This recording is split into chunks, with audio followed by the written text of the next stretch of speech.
again, the biggest area I need to see the improvement is him to continue to master the techniques of playing in there, but also the physicality. You know, he blocks defensive ends that are at times in this league 270-pound guys, and he's the focal point when we want to run the ball on the edge. And so I've seen him make some improvements there, but still has a way to go. Coach, the offensive line and defensive line for Minnesota are two of the biggest in the Big Ten. When you're giving up some size like that, how do you go about overcoming that challenge? Well, I mean, without giving all our game plan away, but I mean, obviously movement, changing their blocking assignments to where you create confusion. Obviously, I think outnumbering the box to where you have more than they have the ability to block, or for us on the offensive line, getting the ball out into space, maybe playing with some tempo, all the different things. That there are some advantages that we have because we are skilled, because we do have good athletes. And I think if we can make it a space game for us on offense, and then on the defensive side of the ball, do a good job of being gap sound and, you know, in the run game, because they want to run the ball. They do a tremendous job running the ball on third down.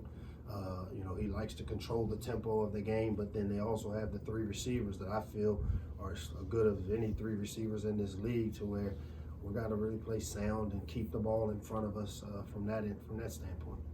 With Davis, McFarland, Josh all back, basically down to Gote is lingering injury type situations. Well, I mean, shoot, I don't have my list here, but I mean, a lot of impact players have kind of been banged up. You know, Kenny Bennett hasn't been around for the last 3 weeks. Gote, obviously, I think he'll be out this week. You know, but I don't really pay a lot of attention. I'm a practicing coach the guys that I have available, and if they're available to play, you know, where we are depth-wise, we'll play as many as we can. I know you expect and almost anticipate that there will be injuries when you come in, but how much has that so many and kind of the key positions affected kind of the ability to try to establish what you want in your first year? It really hasn't, because, you know, we're still implementing our offensive systems. We're still putting in the defensive systems. Where it hurts us, obviously, is the talent level of losing some of the guys that we've lost. You know, Antoine Richardson, Jay Sean Jones, you know, Jake Funks, his leadership, Lolo Harrison.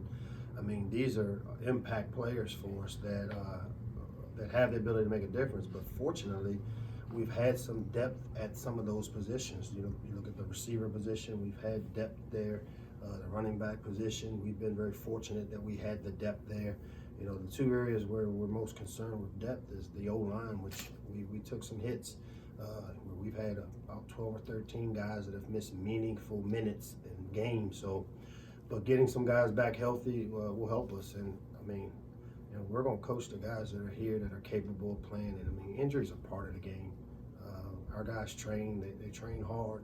Some of these are inevitable that they happen and unfortunate, but I've never been a guy to complain about injuries and depth and all those things, other than, you know, that I run out of people to where, you know, to me, I still think competition, and when you have guys having to compete on a daily basis, that's what makes your team really good. And so we've maybe lost some of the ability to create competition at positions because of some of the depth issues. You mentioned the Minnesota wide receivers. How much of a test will they be for maybe a young secondary you have out there right now? Well, I mean, I guess we're last in the conference in pass defense, so it'd be a one hell of a test. And, you know, again, my expectation is we'll do some things from a game plan standpoint to help. Obviously, you know, there's a double-edged sword with what we want to do, and I've said this each week.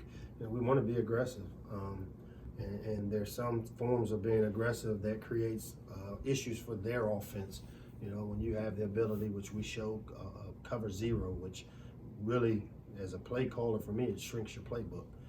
Where we've had trouble is when we've played man-free and we don't bring the extra blitzers, and now we've got, you know, 4 guys rushing a passer or 5, and we're not winning any of those one-on-one battles, and now you expose your young secondary to having to cover guys for a longer period of time where the ball doesn't come out quick. And that's kind of been some of the issues where we've played cover 1. We may have a good front from a run defense, but we're not creating any pass rush or winning any of the one-on-one battles, and that puts us in some bad situations on the back end. So, you know, again, we'll continue to be aggressive, but we'll be smart with how we do it. How have you seen Pig at practice this week in terms of, you know, getting over what, the end of last week's game, and also in the practice that Josh has practices that Josh has had. Have you seen day-to-day improvement in terms of mobility, in terms of just getting his timing back and everything like that? Yeah, from the Pig question, Piggy is such a competitor that, I think, once we get into our game week prep, we don't need to talk about last week. We close the door on it on Monday after we go through the first half of our meetings.